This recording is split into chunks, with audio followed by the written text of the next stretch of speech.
Você quer discutir qual assunto? Me conta a sua história. Tô te dando um papo reto. Tu já excedeu. Fica quieto, cara. Gostou? Gostou? Aê! Qual a sua opinião? A culpa? Vem pra cá debater comigo. Saúde pública. Saúde, direito de todos e dever do Estado. Hoje, meus convidados vão se apresentar, um de cada vez. Aí depois, nós vamos começar a ver como é que está o problema da saúde pública aí pela cidade, ou talvez até pelo Estado. Vem comigo, Antônio. Se apresenta aí, diz quem é você, o que você faz. Sou faz. enfermeiro Antônio, sou especialista em urgência e emergência, sou diretor de uma unidade de saúde, sou professor de uma pós-graduação e também trabalho ainda na assistência de emergência, ainda estou na assistência. Oi, meu nome é Regina, eu sou coordenadora médica da UPA Vila Kennedy, também trabalho na rotina, na coordenação de um hospital, também de grande porte, na Zona Oeste. Sou gastro, fiz pós-graduação em gastro, mas estou aí no serviço público e na gestão já há alguns anos. Meu nome é Priscila, sou farmacêutica há 10 anos e pelo menos desses 10, 9 eu atuo em rede pública. Comecei em UPA, urgência e emergência, sou pós-graduada em saúde da família e saúde pública, já atuo em hospitais particulares também e fui coordenadora de alguns hospitais grandes como Rocha Faria. E hoje atuo na UPA da Vila Kennedy também. Agora eu vou fazer uma pergunta para eles, que o pessoal da área trabalhista já sabe, mas eles vão explicar como é que funciona. Meu amigo, você está na área de saúde do Estado, aí, de alguns municípios, há muitos anos. Quantas anotações de empresas tem na sua carteira de trabalho? Creio que umas 12 anotações. Doutora, quantas anotações tem na sua carteira de trabalho? Eu não tenho esse número como o Antônio, mas bastante. Doutora, quantas anotações tem na sua carteira de trabalho? Diversas, fora as vezes que a gente trabalhou como pessoa jurídica também. Nós vamos falar de saúde pública, né? Os três trabalham na área de saúde pública.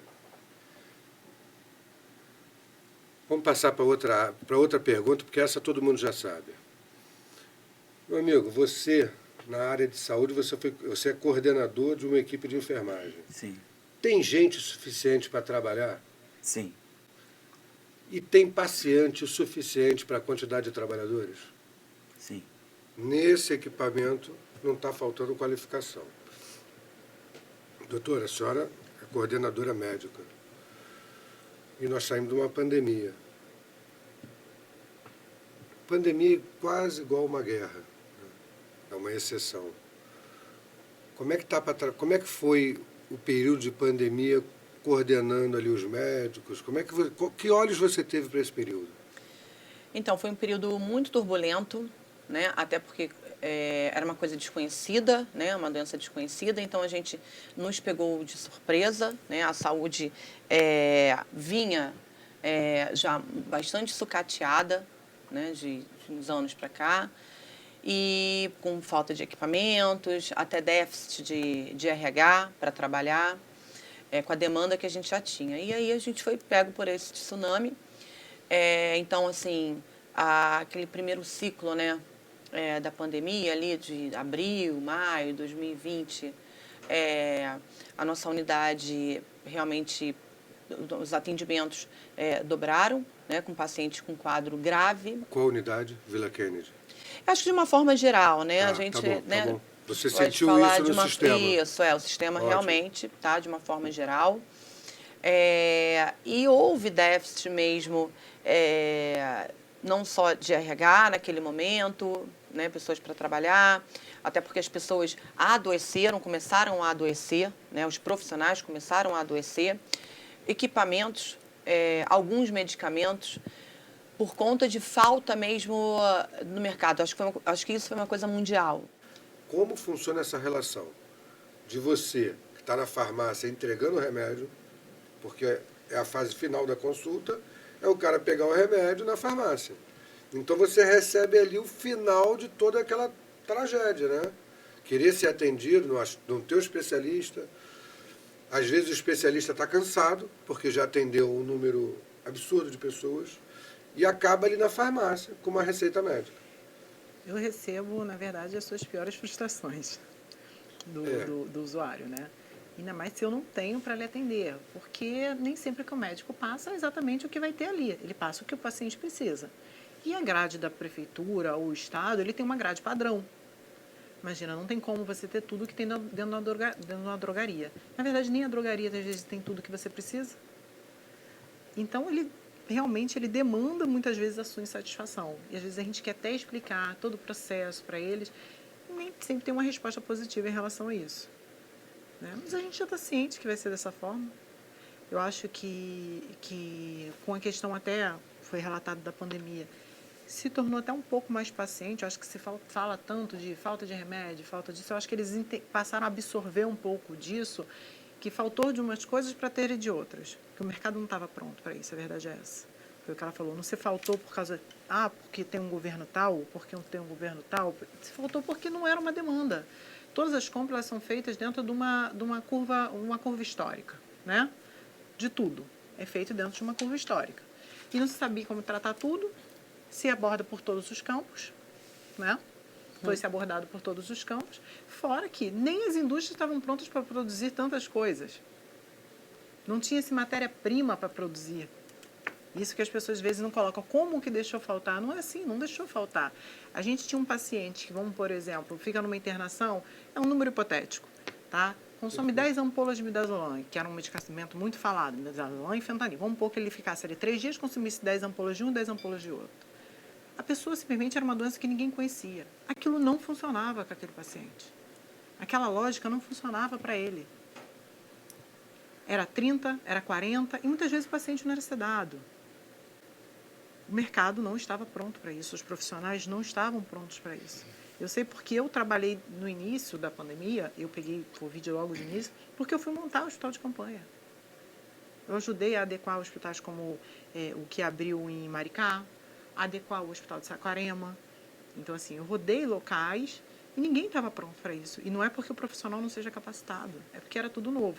Então, eu posso te dar uma experiência Pode, de um deve, hospital de grande porte, onde eu já trabalho, né, já há mais de 10 anos. Qual hospital?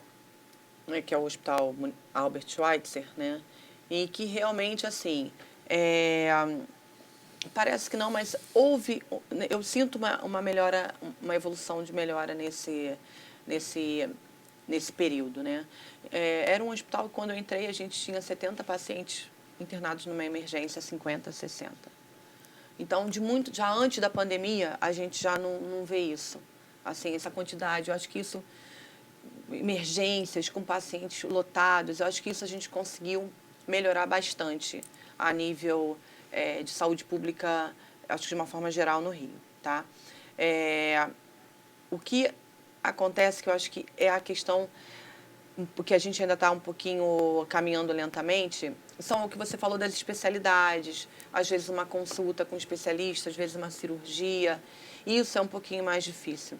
Eu acho que na questão de urgência e emergência, eu acho que a rede pública consegue oferecer um serviço razoável, sim. Ela absorve bem o problema que tem ali. Sim, sim. E eu vejo melhora efetiva nisso, com a pós-pandemia, né? Com a pandemia que eu estou falando. A gente recebeu equipamentos novos, tá? O equipamento do desmonte de alguns hospitais vieram para vocês? Não. Na época da pandemia vocês receberam mesmo? Equipamentos novos mesmo. Ah, legal. Equipamentos novos mesmo, né? E ficou separado esses 2 anos, então eu acho que a gente vai começar a avançar agora na atenção primária, né, que são as clínicas da família, enfim, que é o posto de saúde, que é, teoricamente, a saúde mais barata, né? E que é a atenção primária, do que é mais barato você manter um tratamento certinho para um diabético, um hipertenso, do que deixar esse paciente ter um AVC, né, um paciente amputar uma perna porque aquela diabetes não foi controlada. Então, isso se perdeu bastante. Mas eu acho que, em caráter de urgência e emergência, Eu acho que a gente melhorou. Funciona bem. Melhorou. Na verdade, a gente já vinha com esse projeto há muito tempo, de ser atenção básica como prioridade, de começar a ter as especialidades. O projeto já era esse há muito tempo. A questão é que veio um contratempo no meio do caminho onde ninguém estava preparado para isso. E realmente a prioridade virou salvar vidas. Vocês que estão no município, então, vocês estão no município da época da pandemia. Sim. Você está me falando, o município estava se preparando para isso, para melhorar o atendimento. E isso já era algo constante já. O projeto Clínica da Família, ele era que depois teve que... Parou a questão presencial. Era um projeto que estava funcionando Você a todo trabalhou vapor. na Clínica da Família? Não trabalhei, mas eu já... não de atendimento, mas eu ajudei a montar Clínicas da Família e eu ajudei a toda a parte de logística de abastecimento. Eu ajudei. Então, eu conheço bem o projeto Clínica da Família. É bom. É bom. É um projeto bom. A ideia ali é realmente a pessoa não ir para uma emergência por coisas que não são emergências. Porque quando você não sobrecarrega a emergência, você consegue salvar mais vidas porque você dá prioridade para quem realmente precisa estar ali. E as pessoas estavam começando a entender essa logística. As pessoas estavam começando a absorver essa ideia, porque não existia isso antes. Então, todo mundo fazia o quê? Vamos para emergência. Estou com a dor no pé, vou para emergência. Estou com a dor de cabeça, vou para emergência. Era assim.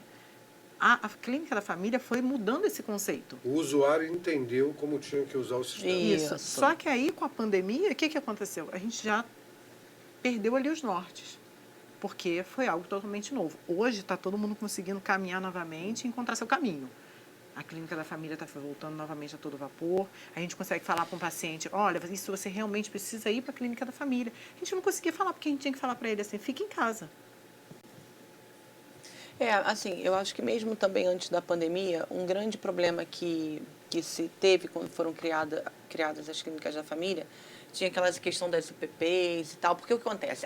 A ideia da atenção primária, né, dos postos, das clínicas da família, tanto no Rio quanto na Baixada, né, eu também já trabalhei na Baixada, estar próxima ao paciente. Então, para ela estar próxima ao paciente, ela muitas vezes está inserida dentro de um território hostil, né? Dentro de um território complicado. E aí qual é a dificuldade? É você manter um profissional dentro dessa unidade, dentro desse território. Você é coordenador de enfermeiros. Sim. É difícil achar enfermeiro hoje. Hoje não. Vamos botar no curso do tempo que você trabalha para a gente esquecer um pouco o período de pandemia que foi diferente. A gente tem um problema que já existia, até de médicos, dificuldade de alguns médicos serem contratados. Então, pensando nisso, é difícil achar mão de obra? Depende da mão... desculpa. Depende da mão de obra que você está falando. Hospitalar. Pode separar no tudo grau de bem, mas dificuldade a que mão você de obra, imagina. mão de obra o quê? Qualificada?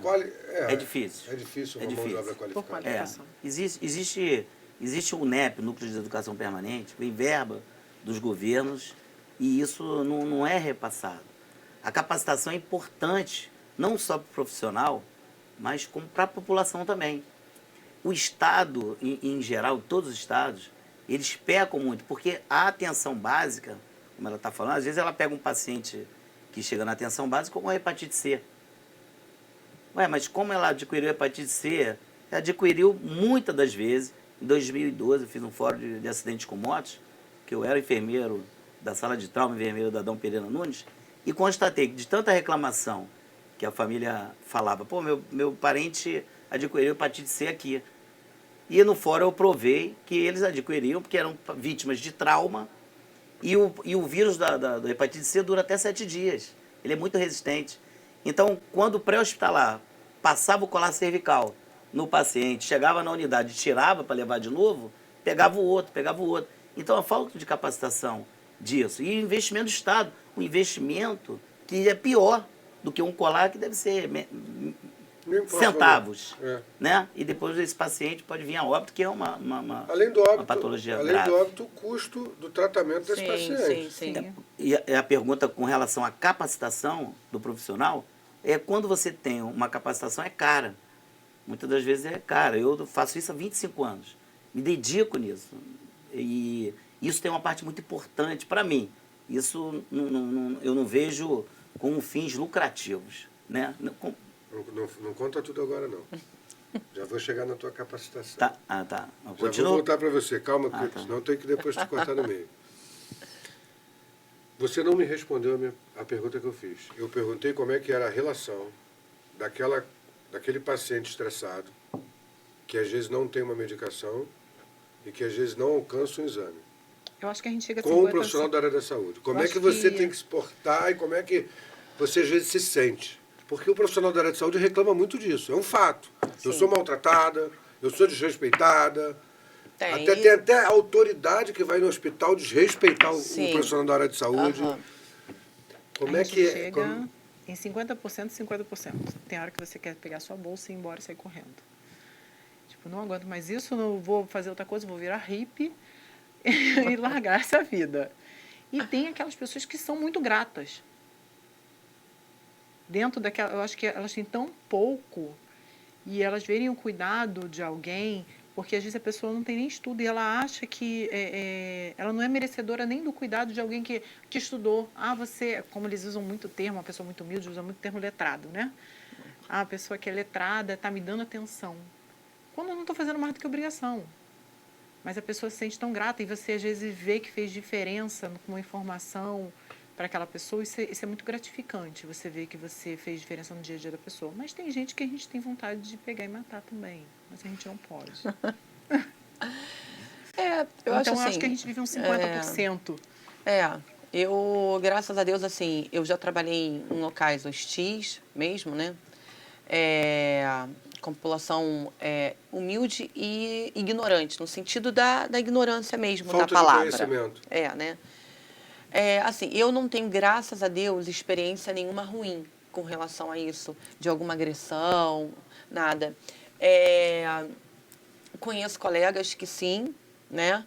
Talvez eu acho que se eu tivesse sofrido alguma agressão em algum lugar, com certeza eu acho que naquele lugar eu não voltaria mais. E a gente tem isso, né? Mas, infelizmente, doutora, Mas olha, eu acho que eu e o Antônio, a gente sofre menos, o enfermeiro e o farmacêutico, o técnico de farmácia principalmente, Tá muito mais a gente sofre mais do que... Porque quando ele chega, grita pra gente, xinga a gente, chega no consultório, oi, doutor.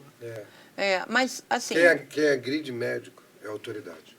Exatamente. O Paciente paciente é reclama, por ter esperado 6 horas e ser atendido. Ele reclama, porque você foi atendido, olha. Eu já demorei horas na rede privada. Isso que eu ia falar agora. Agora e eu já fui bem hostilizada em rede privada. Na rede da pandemia, mais fácil, eu não fui hostil com o médico porque ele era muito frágil. E eu não me senti no direito de ser grosseiro. Ele era muito frágil. Era uma pessoa, assim, a aparência frágil, né? Pequeno, magro. E eu não tive coragem de ser agressivo com ele. E como nós ficamos lá em cadeiras confortáveis com televisão e não passa muito enfermeiro, você não tem como agredir o enfermeiro. Você, no máximo, vai na recepção e é hostil com aquela pessoa. E é muito conforto, ar-condicionado, tudo funcionando. E você chega no médico e você, muitas vezes, não consegue ser grosseiro por N motivos. A pessoa humilde, ela tem uma gratidão por você estar atendendo ela. Porque você é um letrado, você podia estar ganhando dinheiro em outro lugar e você está aqui me atendendo. O serviço privado também é muito ruim no Brasil. E eu costumo dizer que é ruim porque o nosso público é péssimo. Eu acho que sim. Porque se o seu público tiver qualidade, para que eu vou pagar um plano de saúde? Se eu quebrar meu fêmur, eu vou no Instituto Ortopédico. Eles vão me operar e eu vou voltar para casa e vou ser operado por um grande profissional, porque existe essa antiga visão de que os melhores estão na rede de saúde. E estão. Não é falácia. Não é. A gente sabe que, né, os bons profissionais capacitados... Existe limitação de recursos. Sim, lógico. Não é qualquer um que sabe trabalhar com limitação de recursos. Sim. E quando você aprende, quando você tem excesso de recursos, é fácil de trabalhar. Sim, lógico. É fácil você ser o melhor com o melhor. Muito fácil. Deixa eu mudar de assunto aqui, para entender um pouco do que é o profissional de saúde. Técnico de enfermagem, enfermeiro, está na área de saúde há mais de 20 anos. O que a área de saúde te deu? O que você faz graças à área de saúde que te realiza como ser humano? A capacitação gratuita para os profissionais. Isso aí é um foco que eu tenho. Há quantos anos? 25. Vou fazer 26 agora em julho. Explica pra gente o que você faz nessa capacitação. É gratuita porque Gratuita. você não cobra. Não cobro. Nem Capacitação, ninguém cobra por você. Não, não. Quando eu fecho uma capacitação, eu falo, ó, capacitação gratuita e ainda vou emitir certificado para eles gratuito também. Porque algumas pessoas colocam capacitação gratuita e vêm de certificado. Então, quais são os principais cursos? Que é o suporte base de vida, né? O avançado. Isso é importante, o eletrocardiograma, as emergências cardiológicas. Você capacita qualquer pessoa Olha, ou só o profissional de saúde? não, qualquer pessoa. Escolas me chamam. Escolas me chamam por causa da Lei Lucas, né? E toda escola, privada ou pública, os profissionais têm que saber o primeiro socorro. Porque a Lei Lucas foi um menino de 7 anos que saiu para uma excursão e nessa excursão ele se engasgou com uma salsicha e voltou morto, né? Morreu no local porque ninguém sabia fazer a manobra de desengasgo. Então a mãe, junto com a irmã é uma instrumentadora cirúrgica, levantaram uma bandeira que é maravilhoso. Só que, infelizmente, não existe fiscalização. Ninguém fiscaliza. Ó, nós temos protocolos, né? Temos o protocolo aí que mudou do pré-hospitalar e do intra também. X, ABCDE do trauma. O X é contenção de hemorragia. Então, o torniquete tem que estar presente com o profissional. O torniquete tem que estar presente com o profissional dentro da unidade. E não existe uma fiscalização que vai nas ambulâncias, nem pública, nem privada. Então, o grande problema é esse, a fiscalização. Não tem, porque, de repente, não há interesse deles. O profissional capacitado, de onde você não adianta ter excelentes equipamentos se ele não souber usar. Entendeu? E hoje os protocolos falam que se você, com as suas mãos, você consegue fazer, salvar a vida só com as suas mãos. Você capacita qualquer pessoa a dar os primeiros socorros. Sim, alguns cursos até avançados, que eu compro equipamento. Até agora, faz isso gratuitamente. Sim, É gratuitamente. isso que te realiza como ser humano e você conquistou isso na área de saúde. Foi Sim, depois da sim. enfermagem? Não, na área de saúde. Antes, eu já fazia, quando eu iniciei a minha carreira como técnico de enfermagem, porque eu tenho 25 anos de técnico, de enfermeiro eu tenho 16. Quando eu iniciei, eu fazia parte de um grupo da Igreja Católica e eles entregavam alimentos, né? E aí eu falei, pô, vamos montar aqui um ensino de saúde. Peguei os alunos comigo também, que era aluno, e montamos uns kits de primeiros socorros e viemos aqui para a cidade. Então, quando chegava ali na Rio Branco, você era fila. Então, até muitos pacientes, eu comecei a descobrir que muitas daquelas pessoas que estavam ali não eram morador de rua. Não morador de rua fixo. Porque eu perguntava, dormitório. Poxa, dormitório. Não, porque a gente mora na Baixada, então a gente trabalha todo mundo aqui na obra, um defende o outro. Era uma época que estavam tacando fogo nos moradores de rua. Então, quer dizer, esse trabalho é um trabalho gratificante. Né? Nós precisamos do dinheiro para vender. Tem curso que eu coloco, que eu cobro. Né? Eu dou aula de pós-graduação, tem escola que me chama, eu cobro aí, tudo bem. Mas 80% dos cursos que eu faço são gratuitos. A satisfação que eu vejo até nas redes sociais, que as pessoas me seguem. Semana passada eu dei aula para 60 alunos e muitos já vão até porque me conhecem na rede social. Eu sou assim, extremamente contra a frase medicina por amor. Não. Ninguém faz medicina por amor. Ninguém estuda 6, 10 anos ou paga uma mensalidade de uma faculdade, quem faz uma rede privada, hoje em torno de R$13 mil por mês, por amor. Por amor. Você pode trabalhar com amor. É o que eu falo, eu faço medicina com amor. Eu vou ser uma médica em que eu vou, né, atuar com o meu paciente ou com o meu médico, quem está ali, sempre com um ato de empatia, de carinho, fazendo o melhor. Né? Mas eu não trabalho de graça, a gente tem conta para pagar, porque tem muito esqueci o termo agora, mas esse jargão. Exato, essa visão, Essa né? máxima. De que o médico, mas nossa, como é que você faz isso? Você é médico, você não tem amor, você não faz por amor, você tem que fazer por amor. Não faço isso por amor. Faz Eu posso, por um salário melhor do que Exato. outras profissões. Sim, eu posso exercer a minha profissão com Muito amor. bem. Né? Agora, não por amor, porque os boletos chegam lá na minha casa, né? Para eu pagar. E é uma profissão cansativa, né? Sim, exato. Mas eu acho que fazer a diferença, né? Principalmente quando você está numa rede do SUS hoje, né? Que eu estou muito... me satisfaz trabalhar apesar de toda a dificuldade, é justamente isso. Apesar de toda a dificuldade, você conseguir fazer a diferença ali, né? Às vezes um gesto, uma palavra na vida daquela pessoa. O que mudou na sua vida na área de saúde? Bem, eu venho de uma expectativa de realidade muito pequena, de uma vida que não foi lá essas coisas, e eu mudei a minha perspectiva de vida. Mas independente disso, eu acho que, independente de profissão, né? Quando você é profissional de saúde, você, quando está lá dentro, na hora da dificuldade, não é enfermeiro, não é médico, não tem essa diferenciação para o usuário. E eu passei por uma situação que uma mãe, sem querer, ela matou uma criança sufocada com o próprio braço, enquanto a criança estava na observação pediátrica. E o pai era extremamente católico e ele falava o tempo inteiro que aquela criança não tinha sido batizada. E ele agarrou o corpo e ele não soltava. E crianças que vivem em comunidade, igual eu vivia, as mães colocam em catequese, essas coisas, porque é uma forma de não estar fazendo nada de errado, né? Então eu fiz catequese, primeira comunhão, crisma, todo esse Protocolo. contexto eu fiz. Então eu virei para ele e falei assim, eu posso rezar um credo pelo seu filho?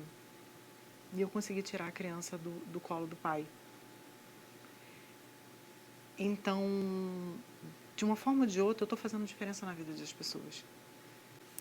Isso, para mim, é muito importante. Aquele foi um momento que impactou muito, muito na minha vida. Que, independente, eu enxerguei ali que, às vezes, você para e se avalia assim. Eu não tenho tanta vocação para estar o tempo inteiro lidando com o usuário. Eu gosto da área da saúde, eu gosto de participar, conversar sobre os casos clínicos, ver a melhor opção para o paciente. A doutora sabe que eu pego meu carro e vou buscar medicação, mas eu me sinto satisfeita em fazer o bem e, da minha forma, eu estou ajudando a recuperar aquela pessoa, no meu entender. Mas muitas vezes você se questiona assim, por que as pessoas não enxergam tanto o farmacêutico assim, o cara que cuida de gente? Porque a gente está no meio do estoque, a gente está com medicamento. No bastidor, né? No bastidor. Mas eu vi ali que, independente disso, eu fazia diferença. E aquele dia ali foi um limiar que eu decidi, é isso que eu quero para a minha vida. A recompensa é fazer diferença na vida de alguém que vocês nem conhecem. Sim, eu acho por que... alguns instantes.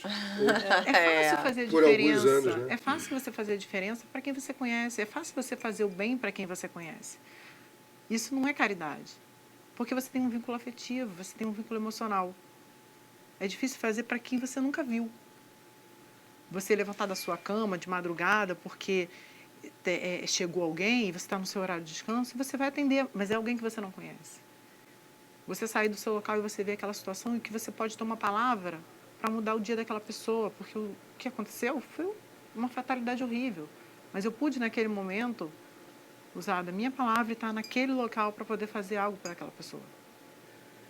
No seu caso, seu pior momento na rede pública, qual foi? Não precisa dizer onde foi, nem o período, para não ter estresse, mas qual foi o seu pior momento na rede pública? Pior momento? Ou pior experiência, você pode decidir dessa forma. Pior momento é quando você vê um colega que trabalhou bastante, vinha falecer, ou vinha o suicídio, que hoje a enfermagem está... Essa semana mesmo, mais uma enfermeira se matou. Então, esses são os piores momentos. Eu, como profissional, pergunta do senhor, eu, como profissional, eu consegui, nesse tempo todo, trabalhar em cima de tudo que eu pude fazer pelaquele paciente. Entendeu? Independente de equipamento, de ter uma equipe boa ou ruim, eu posso até perder o paciente, mas perder lutando. Entendeu? Então, quer dizer, são coisas que acontecem na nossa vida, do profissional de saúde, que a gente faz coisas assim que a gente não esquece. Tem muito atendimento que não dá nem para esquecer. A gente chegar no Uma local, tragédia que... ter vítimas, criança morta e tudo. Mas faz uma diferença muito grande. Ele falou que muito técnico de enfermagem está se suicidando. Técnico enfermeiro. Isso é uma prova de que o profissional da área de saúde não está bem emocionalmente. Então, eu acho que é um conjunto de fatores. De uma forma geral, tá? Eu acho que as doenças psiquiátricas, elas estão muito mais intensas, são mais comuns, tá? E eu acho que no profissional de saúde, falando do profissional de saúde, acho que é um conjunto de fatores, né? Condições de trabalho péssimas, né, que a gente já vem de longos anos. Eu acho que a gente melhorou, assim, a gente consegue observar que houve uma melhora. Então, assim, acho que é uma coisa, já é um processo de longa data, né, as péssimas condições de trabalho, a remuneração, de repente você não tem um plano de carreira, né, essa mudança de empresas, de qual você é contratado, tanto é que você perguntou logo no começo quantas assinaturas a gente tem na carteira, essa instabilidade para o profissional de saúde, isso também. E aí, somado, né, a questão pandêmica, né, que isso realmente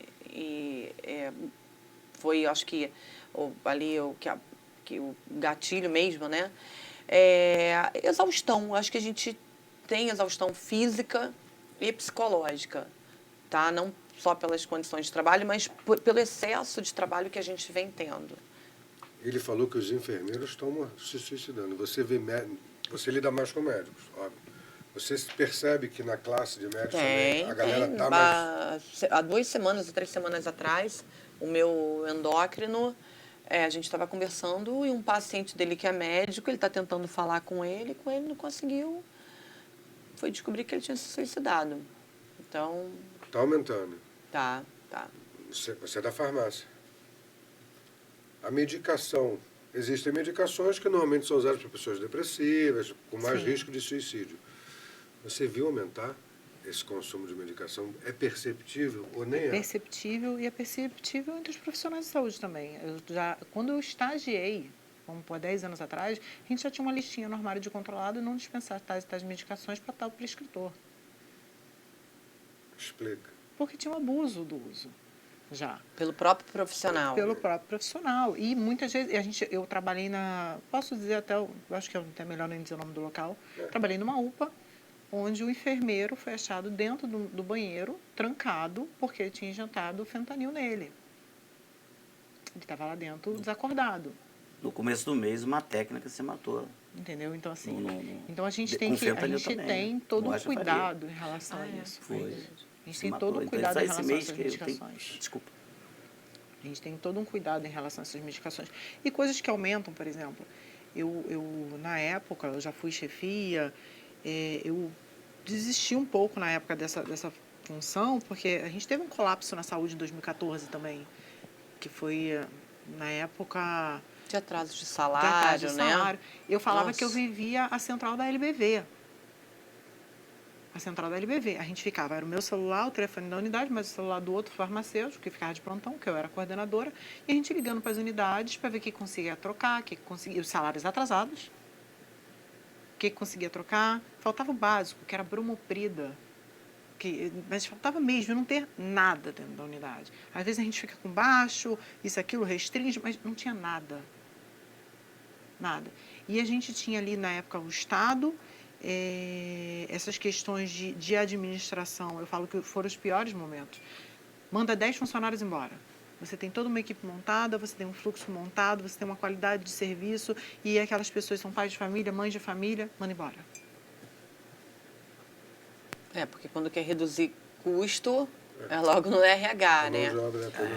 E manda embora. Supostamente pior. Aí você está vivendo toda uma situação onde você não tem nada financeiramente, você está correndo atrás, e chega uma administração e fala assim, não, você não pode pegar com outra unidade que não seja da nossa rede, uma determinada OS. Aí você fala, aí você tem que explicar que, independente de você trabalhar com números, eu usei a seguinte frase, eu trabalho com números e com vidas, você trabalha com números. Se eu tiver que escolher entre números e vidas, eu vou escolher vidas. Porque, independente de qualquer coisa, eu sou um profissional de saúde. Então, assim, essas coisas são os piores momentos. Eu acho que, na verdade, a gente Isso- está vivendo agora um momento de uma coisa que já vem de longa data Isso- e que isso agora mexe- explodiu, isso entendeu? mexe demais. Aquele copo que você vai enchendo, uma hora vai transbordar. Justamente, isso mexe demais com o Né? psicológico. Aí a gente tem o médico, que é aquela pessoa que realmente é engajada em recuperar aquele paciente. Aí você fala assim, doutor, mas eu não tenho isso. Doutor, mas eu não tenho aquilo. E ele se sente péssimo porque ele não consegue fazer também o trabalho dele.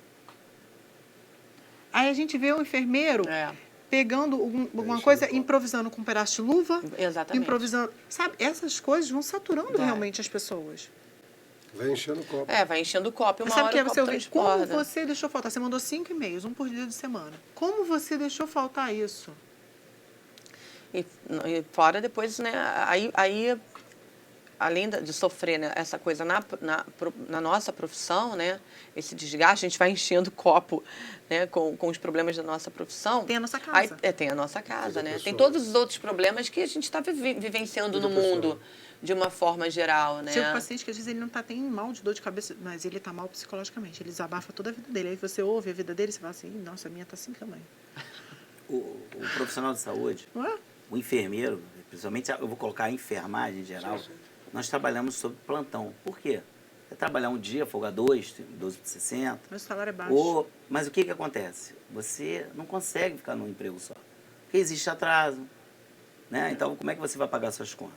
E com detalhe, a nossa profissão só lidar com 90% é dor, é tristeza. Vendo o pai chorando pelo filho. Então, Sofrimento. isso é uma carga que, se você não conseguir administrar, tanto do meu curso de técnico como curso da faculdade, não tem ninguém trabalhando. A E gente quando vai eu falo com o absorver outro, isso, falando, você é maluco de continuar na assistência. Jô, eu Sai posso da roubar um pouquinho assistência. seu papel agora? Em quantos empregos você trabalha, Antônio? 2. Doutora? 2. Eu trabalho em 2 empregos. Mas eu trabalho em Mas, Na dois. verdade, eu trabalho quase que em 3. Mas eu já trabalhei Não. em 3, Em 4. A nossa situação... Assim, Já. 2. E agradeço a presença de vocês aqui. Eu vim depois de 36 horas. Eu faço a semana inteira 36 Conseguimos um horas. tempo. Porque eu trabalho 12 por 36 noturno e de segunda a sexta numa unidade. Mas eu trabalho em 2, mas eu dou aula.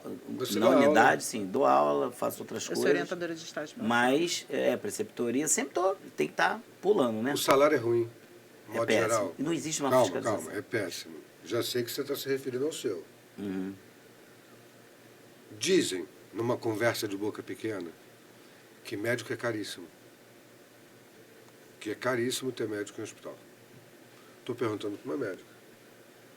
É caríssimo ser médico em hospital público? Caríssimo pro... Para você é caríssimo, para eles? Assim, de uma visão, não precisa dizer quanto é, mas Não, você não, é caríssimo. não acho. É surreal. Não Eu acho posso que seja defender? surreal, Pode. não. Qual é a Então, responsabilidade que ela assume? E Está muito Vamos dentro lá. do normal. quanto vale eu uma acho que vida? assim, eu não acho...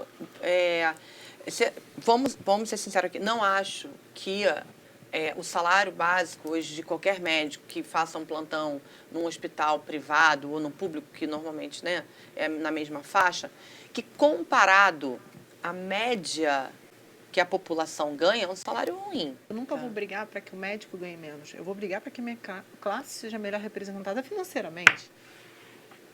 Eu acho que, na verdade, assim... Porque eu sei a responsabilidade que ele assume, eu sei que eu assumo, eu sei que ele assume. Mas o profissional da área de saúde, de modo geral, não é bem remunerado. Não, e eu Vocês acho que... não são a exceção sim, disso. Sim, e eu acho que não haver um plano de carreira para o profissional, eu acho que isso também... Mas a gente vai voltar à minha primeira pergunta. Como é que eu vou ter um plano de carreira Sim, com você não muda de se a consegue cada ter. X anos uma nova empresa assume? Uhum. E aí ia ser ruim para você, porque pensa, Antônio ficou 6 anos numa empresa, aí ele está no pico da carreira daquela empresa. Aí entra uma empresa nova, o Antônio tem que voltar para o começo. Não, sim, É justamente igualmente porque, injusto. justamente porque foi terceirizado Isso. e quarteirizado o serviço, entendeu? Entendo A isso. primeira pergunta é assim, independente do que você fosse me responder, Leva isso. e falar que a rede pública é a melhor coisa do mundo, a gente vai chegar num momento onde você está cansada, muito cansada, porque você tem que trabalhar em mais de um hospital, e é natural da profissão também. Vamos Sim. ser honestos. O paciente ele não está chateado com a gente, às vezes ele está chateado também com a vida dele. Até com o hospital. E ele né? vai, Com às o vezes ele sistema, tá né? chateado. Não, com o Não, às vezes hospital. ele Ficar tá- no hospital é ruim. Às vezes ele está chateado, por exemplo, o paciente que chega na urgência e emergência, ele não está lá o dia inteiro no hospital, mas ele já está chateado, às vezes, com alguma coisa que aconteceu na casa dele.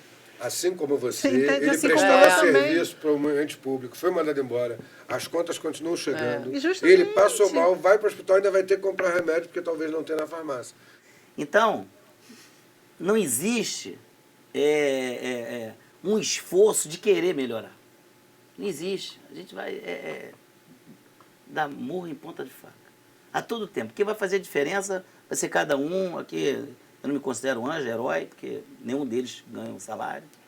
O que eu acho não, eu tenho certeza, tinha que ter fiscalização, realmente. O Estado fiscalizar, o município fiscalizar a rede pública e privada.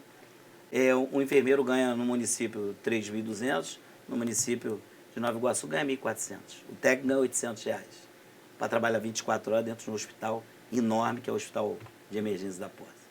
Então, o que eu tenho um colega lá que falou isso, mas eles precisam, porque não tem emprego. Então, eles saem pegando todo mundo. E chega nessa época, encharcam as unidades, porque é época de eleição.